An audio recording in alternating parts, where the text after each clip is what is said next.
right, everyone, good morning. It is 8 o'clock Central, so we will go ahead and get this webinar kicked off.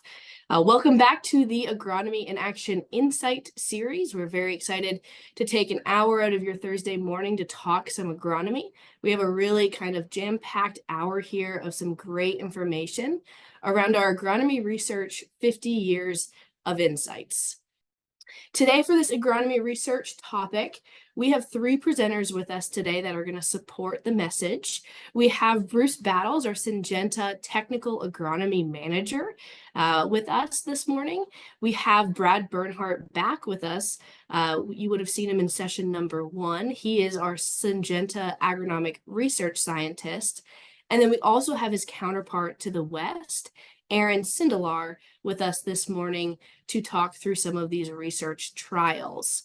So with that, we'll go ahead and get kicked off this morning, and I'll pass it over to Bruce. Thanks again for joining. Thanks, Julia.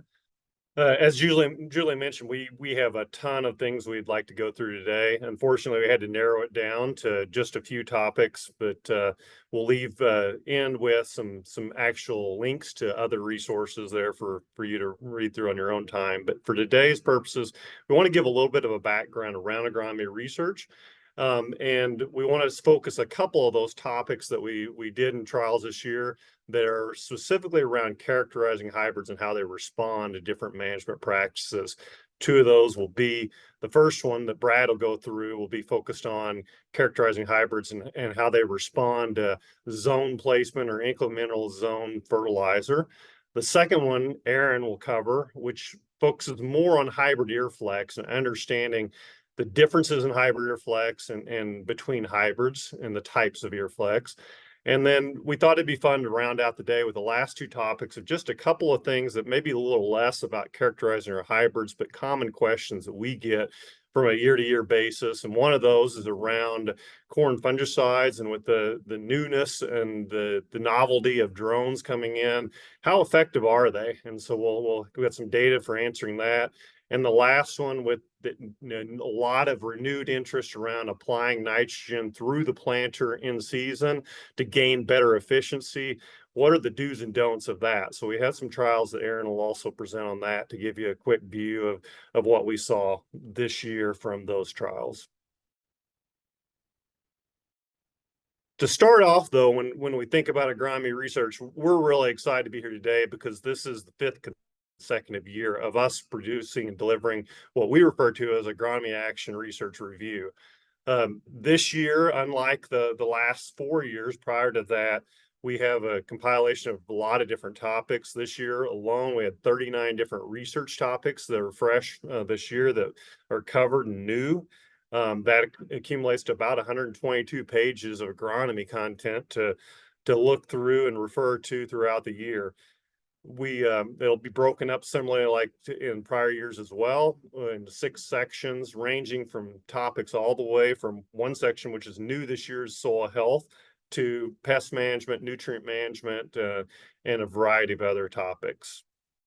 But we don't want to overlook, especially with this being the 50th year of Golden Harvest, the roots that we have here within Golden Harvest. And Golden Harvest has always been very, very deep rooted in agronomy as a core element of what they do. And it started maybe not on the very first day in 1974 when Golden Harvest was founded, but soon after that, agronomy up front was formalized in the early 80s. So we're roughly 40 years into a continuous agronomy research that we've been able to deliver to our customers in a variety of forms. And you can see some of the books that we've provide over the years, and other content that's been delivered through. One of the very first things that kicked off agronomy up front and started the whole thing began with really one simple question. You have to put your mind back in the early 80s. It was a lot different environment, and farming was a lot different in the early 80s. We didn't have herbicide-resistant crops at that point in time. And so a big question we had from a year-to-year basis was, and started the program, was, are we losing any yield potential with certain chemistries that we may be applying, especially in the lack of weed presence? Are we giving up? And do hybrids respond differently to that? Are some more tolerant or less tolerant to that? that topic alone really got us here today to where we're at. And you can see some of the early people involved in that. And if you recognize a couple of those people, you've been around with Golden Harvest for several years, and we're glad you're still on the journey with us. Over the years, though, since 1984 to 2023, not a lot's changed in the core element of what we're trying to focus on. We're still trying to answer relevant questions that you have and need, and your customers need on a day-to-day basis. The technology may have changed that allows us to be able to capture better data and provide it more, but the core element of what we're doing is still very, very similar. And we're still focused on a variety of different topics since that have expanded out since that herbicide by hybrid testing we started with. We now commonly do trials that are ranging from fertility responses to planting date responses, corn rootworm management, seed treatments, and biologicals. With the presence and introduction of a lot more cover crop use, we've done work there, as well as various other abiotic stress type of trials ranging from saturated soil types to various other stresses and how different hybrids respond to that. Throughout all of that, our core has been focused on, and what we love to do personally the best is focus on hybrid specific or variety specific type of information. It started back with the very first question for the herbicide by hybrid, and it continues today. And in recent research that when we've asked you the responses you can see in front of us, there's still a renewed interest in understanding a hybrid specific response, no matter what the trial is. Not everybody is currently using that information at maybe a hybrid or variety level, but everybody agrees. Over 84% of the survey respondents agreed that it is important, and we need to continue to provide that information at that level. So that's a quick introduction to agronomy research and what brought us to this year's research review.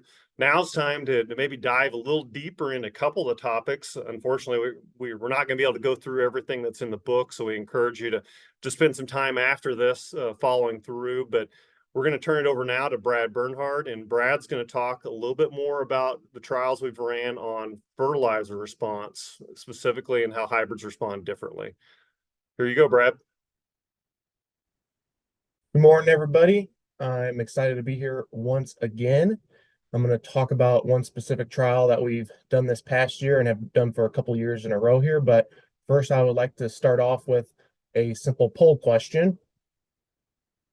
And the question is, if soil test values are adequate, would you expect to see a yield response to banded fertility? And banded fertility could be putting dry fertilizer down with the strip till bar or other banding method on the planter, or it could also be liquid fertilizer with the planter. You know, if you have very high soil tests, or if you're applying manure regularly, do you think you'll still see a response if you were putting additional fertility down in a band?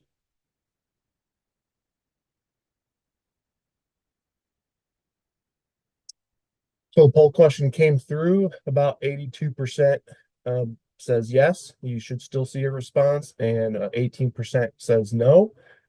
I hope by the end of my short section here, we'll at least provoke more thought around this topic. So we had a hybrid response to precision fertilizer placement trials this year throughout the Midwest at 10 different locations. We put 36 Golden Harvest hybrids in this that were evaluated, and the relative maturity range from 80-day all the way up to 118-day, depending on the location. Each hybrid was tested under 2 fertility programs, a base fertility program, which was what the grower's normal fertility program was. And we compared that to a zone-placed fertilizer program, which was additional fertility applied on top of that grower program. So that grower program was just typically a base rate of nitrogen, and it may or may not have received broadcast fertilizer in the fall, or may or may not have received manure. So whatever the grower was originally doing. And then we came in with our equipment and planter and planted these plots, and we're putting additional fertility down with our planter. What we were putting down was at a pretty aggressive rate with the planter. So we were putting fertilizer in 3 different locations. So in furrow, we were using 6-24-6 with some zinc at 5 gallons an acre, really focusing on that phosphorus there. Also with that little bit of zinc that comes with it as well.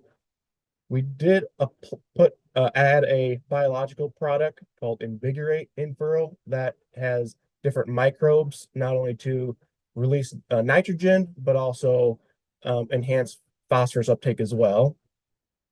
We used a surface dribble application of a combination of UAN and ATS, putting on 60 pounds of nitrogen with that UAN. And then with the ATS, we were focusing on that 15 pounds of sulfur. 2x2x2, we were using nature's triple option at 15 gallons an acre, mostly focused on the phosphorus and potassium there, getting 22 pounds and 29 pounds of P and K per acre. And then we added a Veil T5, which to that mix as well, which is a phosphorus enhancing product, hopefully increasing that phosphorus efficiency uptake. You can see the total nutrients applied that we're putting on with the planter. This was all or nothing. So everything was going down at one time or nothing. So you can see a pretty heavy rate of nutrition there at the planter. And that picture on the right, you can see we're applying how we were doing that with our equipment. Some going in furrow, the 2x2x2, we were using 360 bandits, and then that dribbling off the back of the planter. And the goal of this study was not to see look at each of these individual products or look at each individual nutrients. We're really focused on how hybrids respond to fertility. So we went with a really aggressive rate here to try and elicit a response, because if we didn't get a response at the location, we're really not going to see differences between the hybrids. So we're really just trying to get a response to fertility here. So that's why we had this aggressive rate. Not necessarily a recommendation, but again, for the purpose or the objectives of our study, this is what we utilized. So here are the different locations where we conducted this study and the hybrids that were at each of these locations. So again, we range from 80-day all the way up to 118-day hybrids. For example, at that Renville, Minnesota location, that's where we were at the 80-day to 101-day hybrids. Compared to our more southern locations, we were going from 108-day up to 118-day hybrid. We always targeted between 14 to 18 hybrids in this study, depending on the location. Here are the soil test values at each of these locations, and also what the grower was putting down as the base rate of nitrogen. So you can see that base rate of nitrogen was always between 150 and 200 total pounds of nitrogen. Sometimes that was all up front, or sometimes it was a split application. For the phosphorus levels, all locations would be considered to have adequate phosphorus test, but there were some on the lower range of that, such as York, Nebraska, or Blue Earth, Minnesota. Similar to potassium, all of these locations had adequate potassium levels, with the exception of Slater, Iowa, which would be considered low, and you should be applying potassium at that location. Also, that Blue Earth, Minnesota location was on the lower range of adequate as well. All of these locations, very commonly across the countryside, you'll see that soil test levels always come back low in sulfur, and that's because sulfur is a very dynamic nutrient, can be lost, leached through the soil profile, but also you can get a lot of sulfur through mineralization. So again, a very dynamic nutrient, but when we pulled these soil samples, all of them would have said that they were low in sulfur. And then that last column there was zinc. Most of these locations were considered adequate in zinc. Some of them were on that lower range.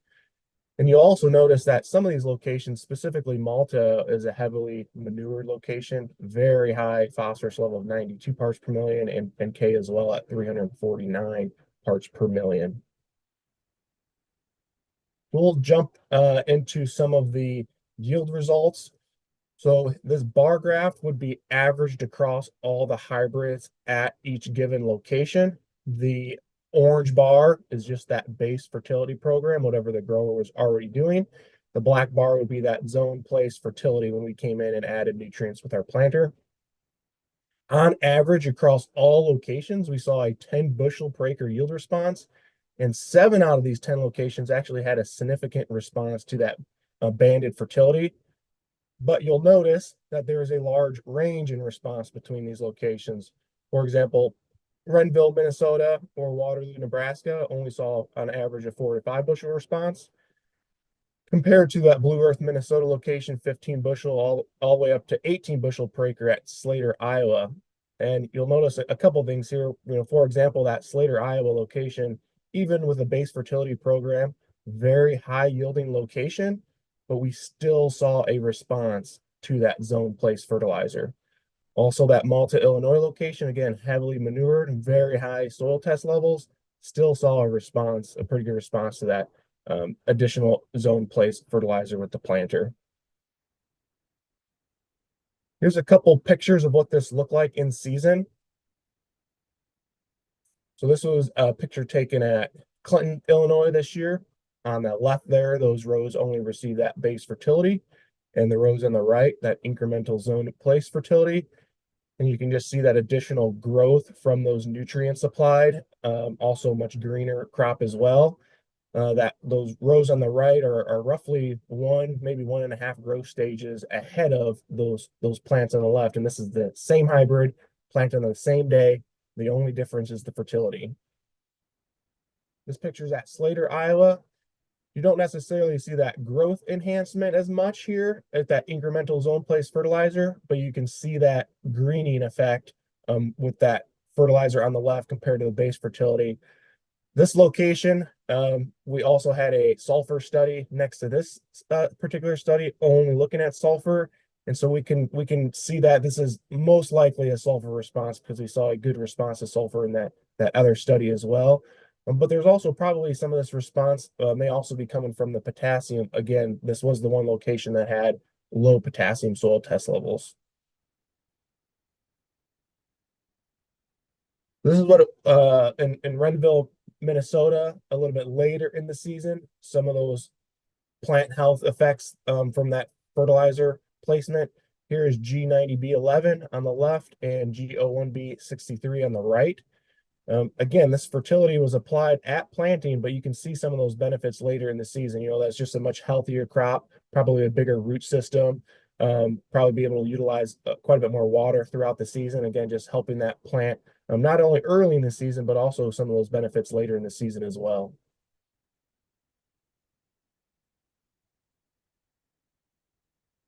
So let's dig a little bit deeper into the individual hybrids. So this bar graph here is the range of individual hybrid yield response to the fertility on the left, and on the bottom are the different locations. That yellow dotted line there is the average response, again, across all these locations was 10 bushels per acre. The black dot would be the average response at each of these locations. So again, that Slater, Iowa was again around 18 bushels per acre when you average across all the hybrids.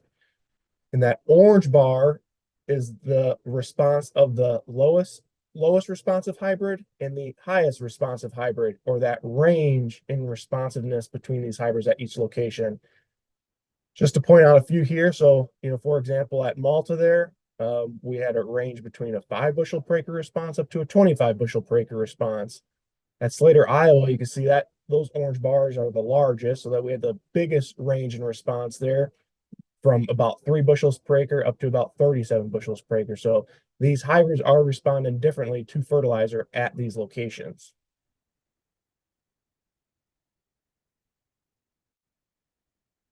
So one challenge when characterizing these hybrids is you can't just look at the average response of a hybrid compared to the average response of another hybrid, because all hybrids are not at all locations.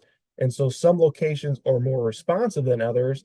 And then also there's not the same number of hybrids at each location. So it would not be a fair comparison to just compare the average response of one hybrid to the average response of another hybrid.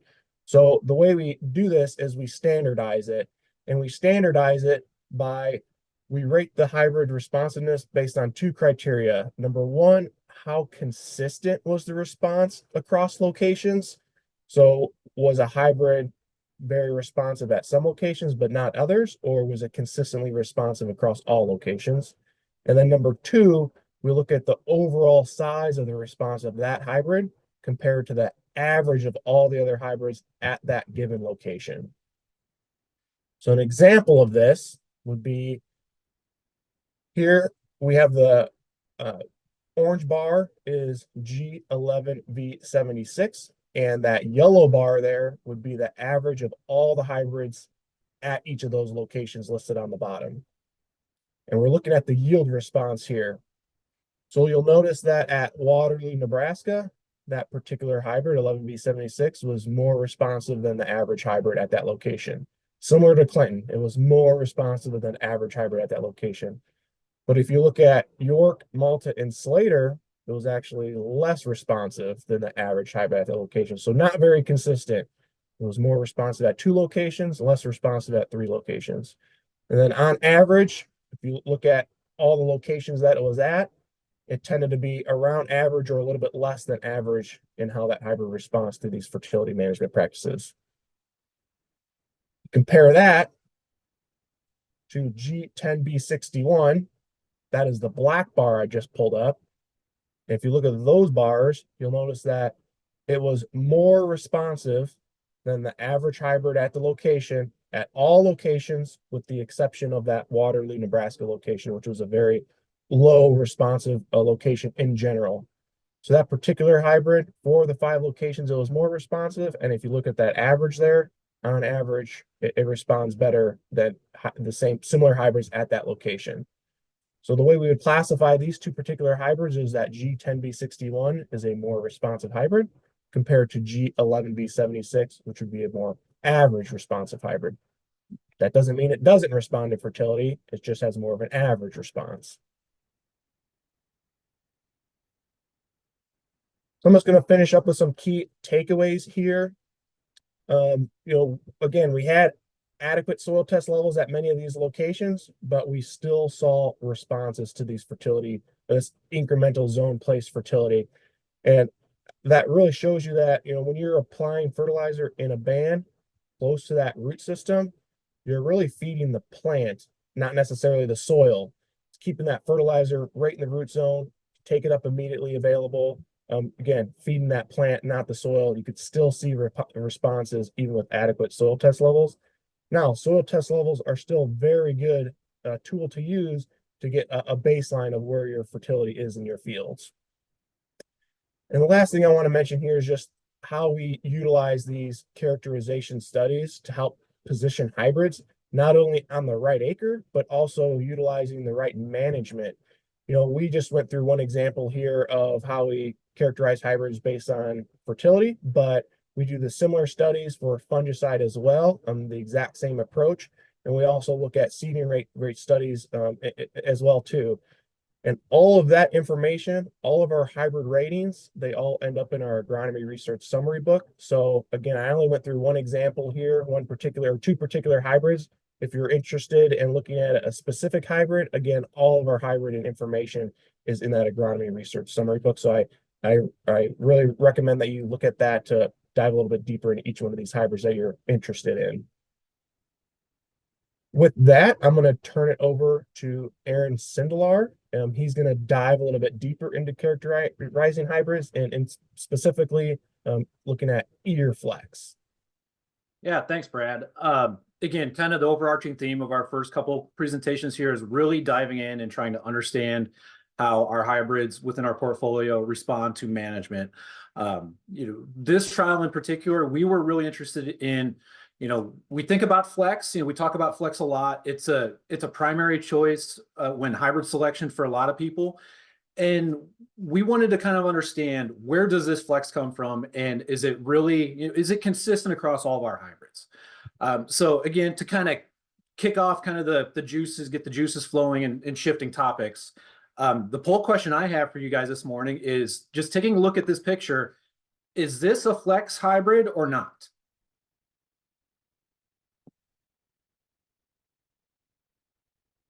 All right, so what we came back with was 64% thought it was a flex hybrid versus the 36% did not. And I gotta apologize. This is a little bit of a trick question. And the reason for that is because by just looking at a single picture, we really can't determine if a hybrid is flex or not. Typically kind of the misconception is that you look at that ear in the field, you see this big, girthy, long ear, and you automatically assume it's a flex hybrid. But how we determine flex within a hybrid is not only through yield, but also visual observations and really seeing it how it performs at different population levels. And that's something we kind of dove into a little bit deeper within our trial, was to really understand, where does this flex come from? Because flex is coming from different sources. It's just not one key source, and it's really dependent on the time of the growing season when that component is determined. So as we look through the growing season of a hybrid, essentially we have 3 different sources of flex. The first one is going to come from kernel rows, or the rows around that cob of that ear. And that is set very early within the season, typically before V6.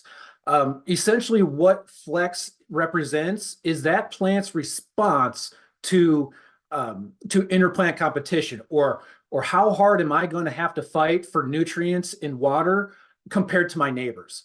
So this is kind of one of the first things that's set by this plant, is assessing what type of competition it has around it, and early on it sets that kernel rows. This is something that once it's set, it's set. That plant is not going to come back, say 4 weeks later, and say, hey, I'm going to reduce my kernel rows because I feel more competition around me. Once this is set, we're going to roll with that number of kernel rows throughout the entire season. The next one that's set is ear length. Now, this can be a positive or a negative thing. Typically, as we move through the growing season, we see a reduction of kernel length or ear length as stress comes on.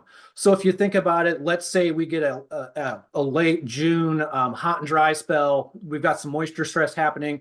That plant's objective is to create as many viable kernels as it can, reproductive kernels for future generations. When it senses a stress, it's going to reduce that total number to ensure that it is maximizing viable kernels. So this is where it's important to, again, moderate temperatures, adequate moisture, to be able to ensure that that plant is not facing stresses and deciding to reduce that kernel number.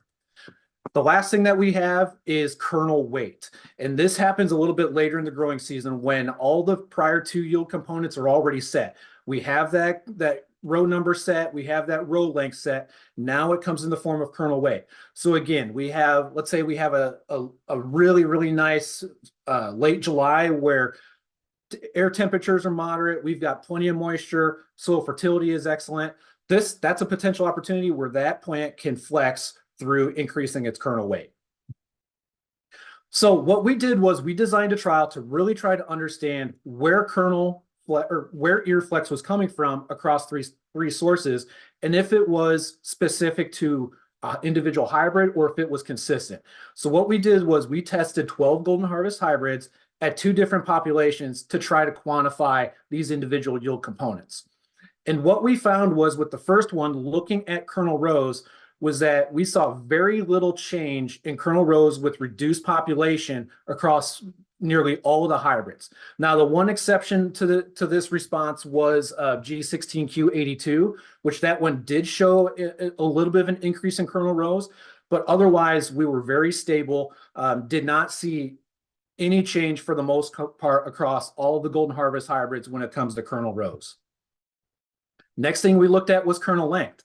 On average, across these 12 hybrids, we saw about a 4 kernels increase per row across all of them. But again, we saw some variability here, a range of just a half a kernel average increase for one hybrid, which was G03B19, compared to a 7.3 kernel increase with G17A81. So again, even though we saw that 4 kernel increase on average, we still saw a lot of variability when we really drilled down to individual hybrids. Looking at kernel, oops, I'm sorry, I think I might have. Yep. Looking at kernel weight now. So again, all hybrids within this trial exhibited some degree of ear flex through kernel weight. On average, that was 27.6 milligrams per kernel. But again, a lot of variability when we looked at those individual hybrids, ranging from 8 milligrams per kernel to 69 milligrams per kernel. So when we pulled all of this information together, it was really able to tell us what is the source of this ear flex within a hybrid. We grouped it by just overall the kernel number, which again was the kernel numbers around plus kernel length compared to kernel weight.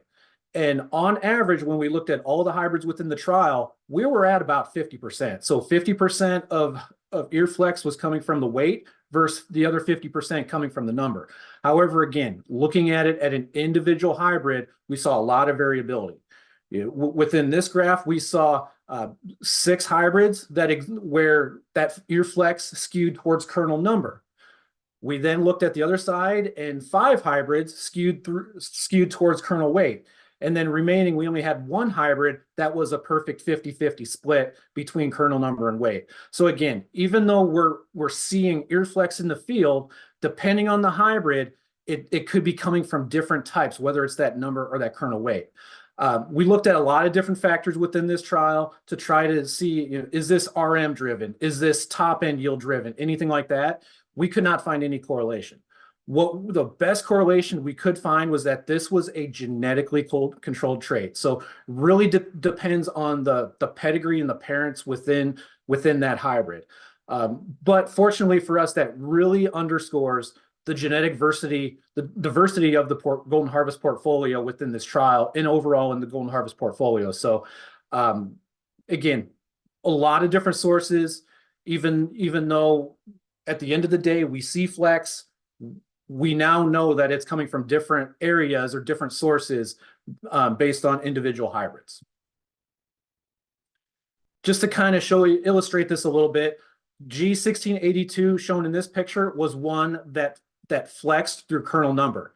On the right side, that hybrid planted at 17,000 population averaged 145 kernels per ear increase compared to the left side. And you see that. You see, an inch to an inch and a half increase in kernel length between those two.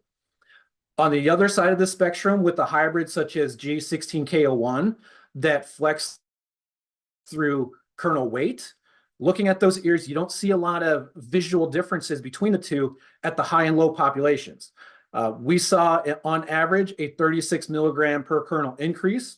Now, that may not seem like a lot, but when you're talking, 600, 650 kernels per ear, and then you multiply that, across your, population of that field, then it starts to add up and you see that yield difference pretty quickly.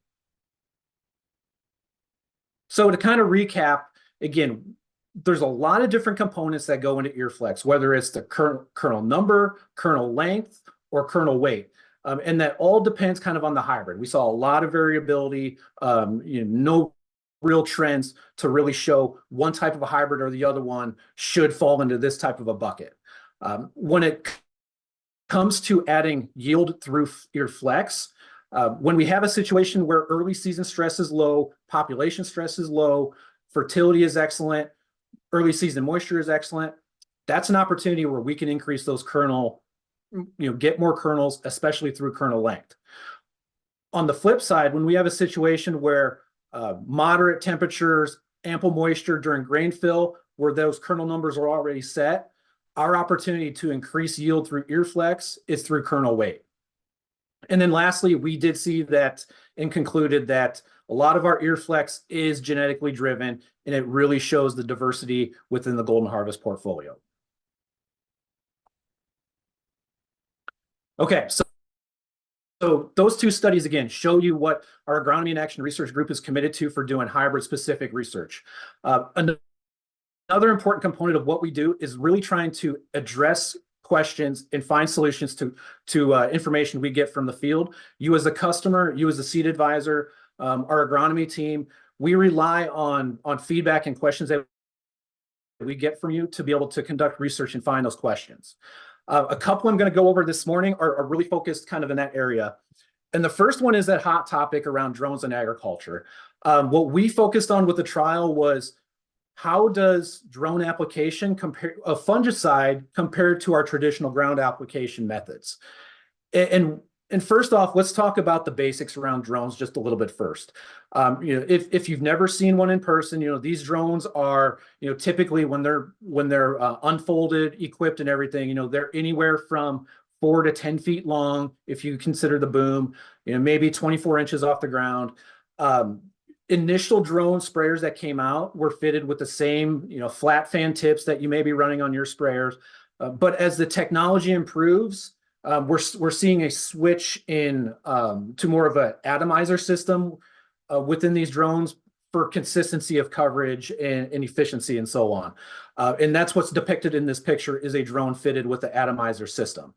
Coverage swath, again, everything that I'm going to talk about here is going to be kind of very general. You can see coverage of these of up to 40 feet. A lot of what we've been dealing with has been kind of in the 25 to 30 feet range for our trial purposes. But you're not looking at just say a 6 to 10 foot spread coverage here. These are a little bit larger. Capacity is a big thing here because this is not going to be obviously your capacity of a traditional sprayer. Capacity of these, depending on the model you have, maybe 10 to 20 gallon type of a tanks. And then that correlates also with your application rate is, we're talking 2 to 3 gallon per acre application rates where, you may be used to 15 to 20. So this is a lot smaller coverage. You're still delivering the same amount of active ingredient. It's just with a much lower carrier. So that's something to consider. And we'll talk about that a little bit later as well. So to address these questions, we designed 2 different trials, conducted the first one in Slater, Iowa with our colleague Ben Yonke in 2019. And then we did the trial again in 2023. And these were, kind of set trials that were on the, same topic, but kind of had a little bit different inner workings to kind of create some separation. And this first trial done by Ben in 2019 in Slater was done with a drone that was fitted with the boom and fan nozzles. And what we found with that trial with application of TrivaPro at 13.7 ounces per acre at R1 was that first off, we did see a yield response of at least 5 bushel with the drone application. Now, when we drilled into the drone versus ground comparison, we actually saw that the ground application was about 2.8 bushel better than the drone application. At that time, again, we attributed to potentially because of the technology differences where the fan nozzles may not have got as good of coverage as we had hoped, which may have contributed to that yield difference between the 2 methods. Fast forward to 2023, where this trial was conducted at our Waterloo, Nebraska site with a drone that was fitted with the atomizer system. And once again, we saw about that 5 bushel per acre response. But this time we did not see any significant difference between the ground and drone application, which begins to kind of build confidence within us that, with this type of system, we probably should not expect to see any yield difference between a ground or a drone application. Now, a key thing to know here is that at both of these sites, disease pressure was very low. So while we were most likely getting a yield response to the azoxystrobin within Miravis as well as TrivaPro, we still need to do a little bit more research on this, get these trials into some environments where we have some disease pressure to see if that lower carrier of the 2 to 3 gallon rate is still adequate for disease control when we need the curative properties of that fungicide within those fields. So more to come on that, but from the standpoint of low disease pressure, trying to get the plant health benefits of that fungicide, it does seem that we should not expect any differences between a drone versus ground application. So really quickly, let's talk about where do they fit. Obviously, this is not a system that's going to replace a traditional ground spraying system, but there are places where maybe a ground system is cumbersome, where a drone does have capabilities. And the first one is spot spraying. Maybe you have that spot in a field where there's 2 to 3 acres that they're in the back of the field. Running your ground rig back there doesn't make sense. That's an opportunity where this may fit in. The second one is field conditions, especially it's wet. You need to do an application where you can't get in with ground traffic. A drone obviously would work in that type of a situation. Small or irregularly shaped fields is another opportunity where you've got a long boom on these sprayers. Trying to get around and get good coverage can be really difficult, especially some of these irregular fields. A drone is much more agile, smaller, just is able to navigate within those boundaries a little bit easier. And that kind of goes with uneven terrain as well, where perhaps you have terraces or just, a lot of hills. You really struggle with maintaining boom height from one end to the other. Again, because of the design of this system, new drones having a boomless design, this is, again, a place where just fits small spaces and a little bit more agile. And then lastly, areas where you have concerns about off target movement, say a vineyard, or you're near residential areas where, again, you're worried about maybe overlap or your boom overhanging a field or something like that. Again, much more precision with this type of technology compared to your traditional ground application. So while there are opportunities where it does fit, there's also a lot of things you kind of have to go through to really determine if this fits your operation or not. And the first one, the kind of obvious one, is really around the spray capacity. So, where you're used to, multiple 100-gallon tanks on a sprayer, these, again, you're limited to maybe that 10 or 20-gallon range, depending on what model of sprayer you go with. Obviously, the larger tanks you go, the larger booms, the more expensive drone you're kind of looking to get into. So that's a consideration, again, is that these are not designed to replace whole field applications or replace your Hagee sprayer, for example. It's more of kind of a filling a niche that maybe you can't get to with your traditional methods.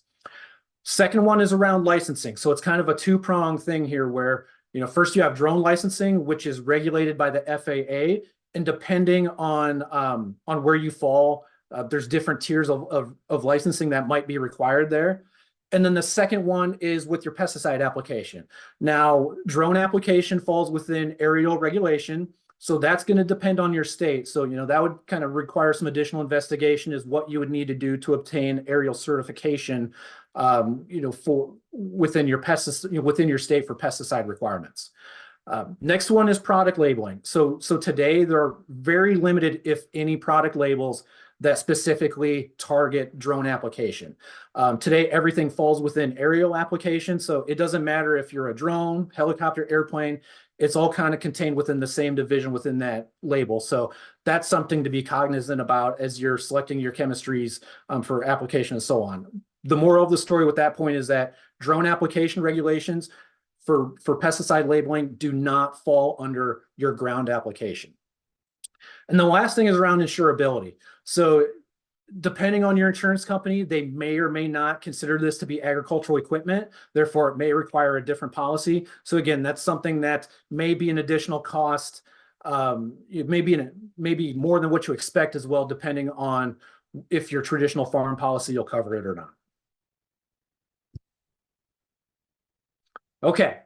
The next trial I'm going to talk about is going back to the agronomic side of nitrogen placement. So obviously we talk about nitrogen placement a lot. What this trial was really designed to look at was, does it matter where we're placing it with the planter? And does it matter if we're doing a single versus dual kind of application, on each side of the row? So again, we want to efficiently use nitrogen.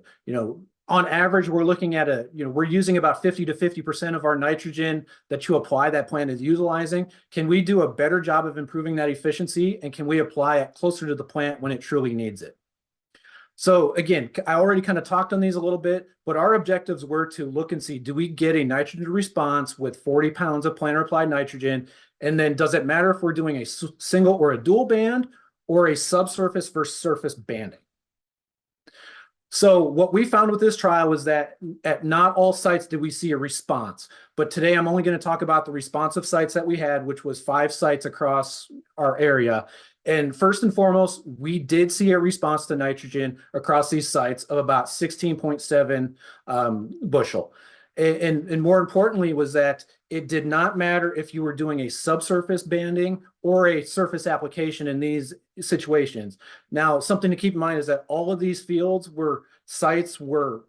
had some type of tillage, and we didn't have any no-till, so we really didn't have as much opportunity for immobilization with that surface banding.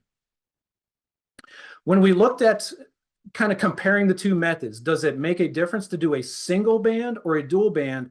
We did see favorable results for the dual band on both the subsurface and the surface banding.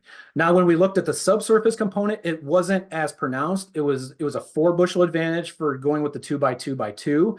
But when we did the surface banding, it was a little bit greater.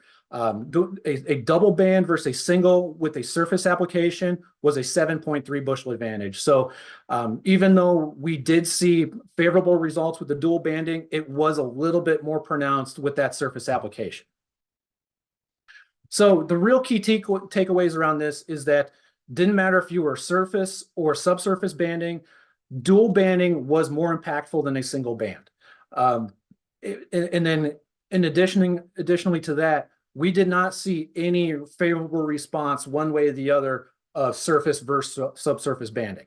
Now, it's important to realize that with your surface banding, there are some little more risk to it. You've got opportunity for runoff, some volatilization potential, as well as there's also potential for immobilization in your kind of high residue, no-till type of situations.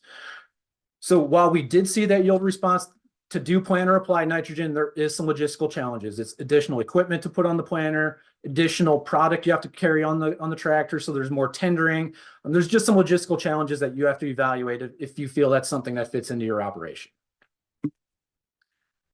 So with that, again, we try to cover a lot of different areas. We really focus on the product specific responses, but we also really work on trying to answer the questions that we get from you, your seed advisor, your agronomist, to try to provide you with the information that you need to help improve your operation. If you want more information or want to see additional results from these trials or the other trials that we did, we do have a QR code here on the screen. As Bruce alluded to when we began this webinar, we have been doing agronomy research here at Golden Harvest for over 50 years, and we're looking forward to doing it for another 50 years and continuing to help provide you with the answers to keep on pushing your operation forward and helping you continue to increase those yield levels. And with that, Julia, I will turn it back to you. Yeah, thank you, Aaron, Brad, and Bruce for the incredible kind of 50 minutes here of some of the work that you do with your trialing. As Aaron mentioned, there's a lot more to read on each of these topics and other trials to engage with inside of the Agronomic Research Guide. So we're going to transition to Q&A, but I'm actually going to leave this screen up to ensure that everyone can get this QR code scanned that is interested. So I'll now ask the panelists to come off of kind of mute and video, and we're going to ask some questions that have come in.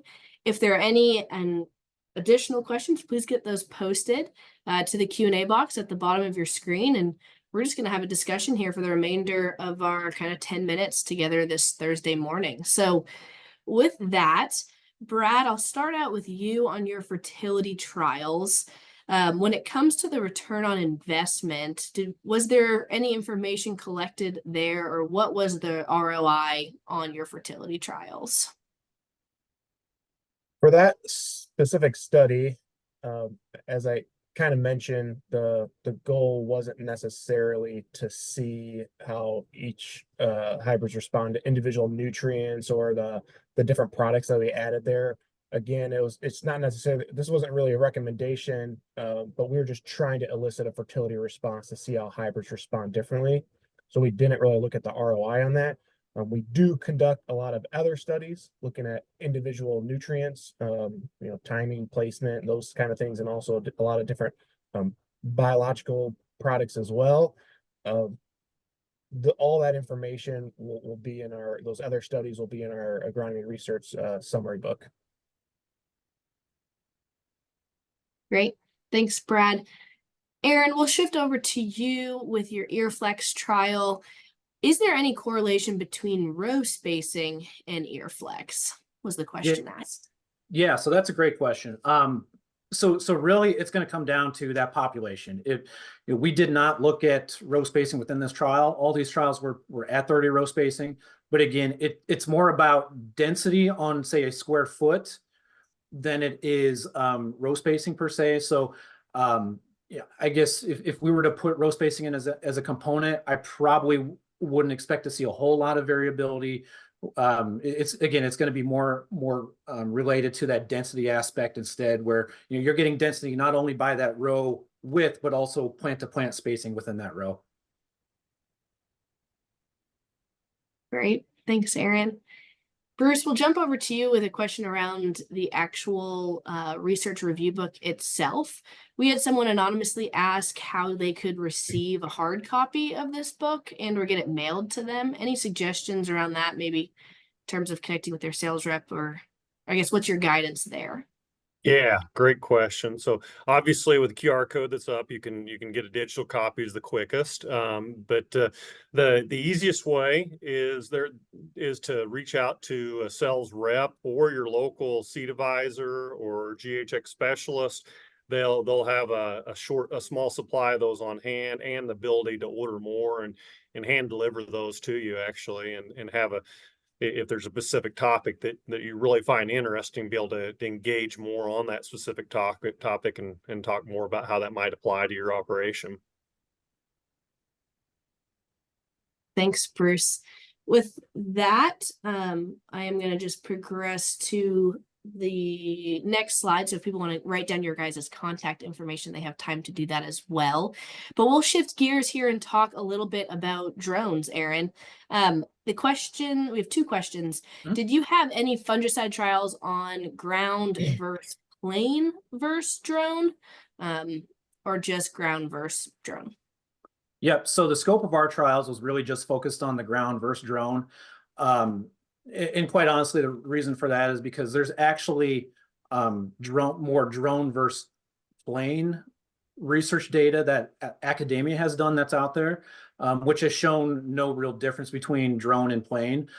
So we really wanted to focus on the drone versus ground comparison for that situation where maybe a grower or a seed advisor is looking at implementing it, to help supplement a ground system. How it really compared was why we did it the way we did.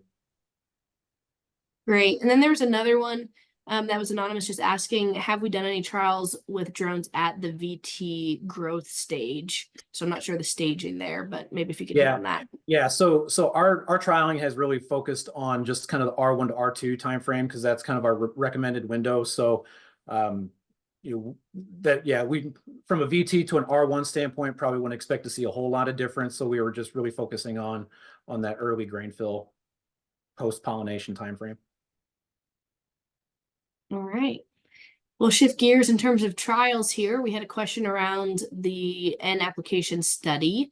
Can you tell me what the growth stage of the application timing was for that trial? Yeah, absolutely. I didn't do a good job mentioning that. It was actually a planter applied. So we had Yield 360 coulters for the 2x2 placement, and then we had the dribble application behind the furrow on each side, depending on either one side or both sides as well. But it was all planter applied treatments. All right, Aaron, another question for your ear flex, and feel free, other panelists, to jump in here. The question is, what are ways that we can influence our kernel weight as a way to increase our ear flex? Yeah, it's part of it's a little bit of a catching lightning in a bottle. It's really about preparation. Do you have that hybrid set up for success, at planting early season, so that when the conditions are perfect or favorable for capitalizing on that kernel weight, we can do so. So it's really, is your nitrogen level adequate? Is your soil fertility adequate? A fungicide application to help that plant, respond to those stresses or be ready for any disease to move in. Just those early season management things. There's really nothing you can do. Say it's July 15th and you say, I want to increase what can I do on July 15th to increase my kernel weight? There's not a whole lot of options that you've got there outside of maybe a really late season nitrogen or foliars or something like that. It's really all about preparation from day one in building the environment that's conducive to take advantage of those conditions if they do happen in mid-July timeframe. I'll just add to that real quickly. A lot of what Aaron just reinforced what Aaron said. I mean, test weight as well as kernel weight, which are different, right? Are correlate in some way, but different, are made late in the season. And it is a late season factor.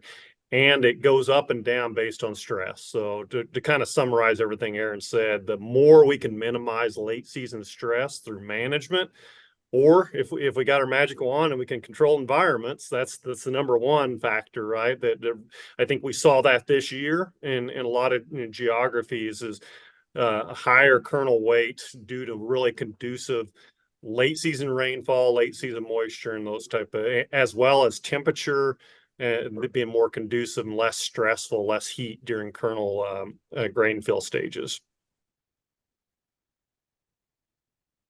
Thank you, Bruce and Aaron, along with yourself, Brad, for answering some of the questions that have, oh, I was going to close, but we had one more. Can you explain what semi-flex means relative to fixed versus flex hybrids? Is that a percentage of flex? What exactly is that? That'll be our last question. I'll take a stab at this, and I'm sure Bruce, you may want to add to it. It's really how that hybrid responds. Do we see does that hybrid respond?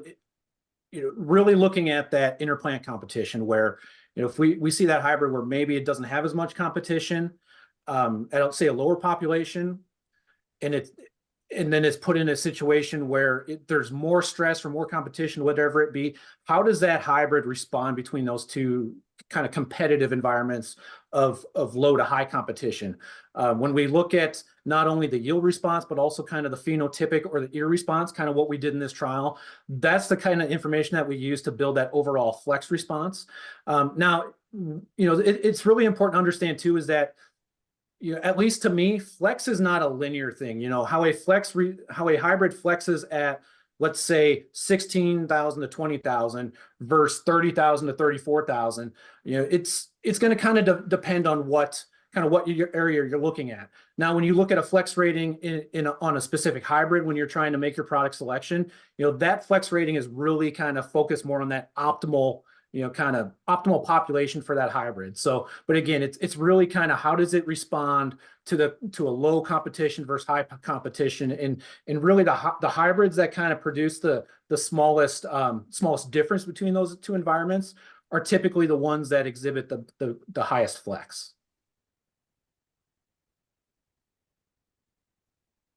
Great. Thanks, Aaron. Again, I want to thank the three presenters on the call today. Hopefully you took a snip of their contact information if you have follow-up questions for them directly. Otherwise, feel free to reach out to myself or anyone on the Golden Harvest team that's close to you, if that's a sales rep, specialist, or seed or certified advisor. But that will conclude our call this morning. I appreciate you all taking the time to join us and learn a little bit more about the agronomic research that we've not only been doing this past year, but over many, many years here at Golden Harvest. Next week, we're excited to bring another hour of agronomy to you next Thursday morning. The topic will be surrounding corn rootworms. So with that concludes our call. Thank you for your participation here this morning, and I hope you have a safe and successful Thursday. Thanks, everyone.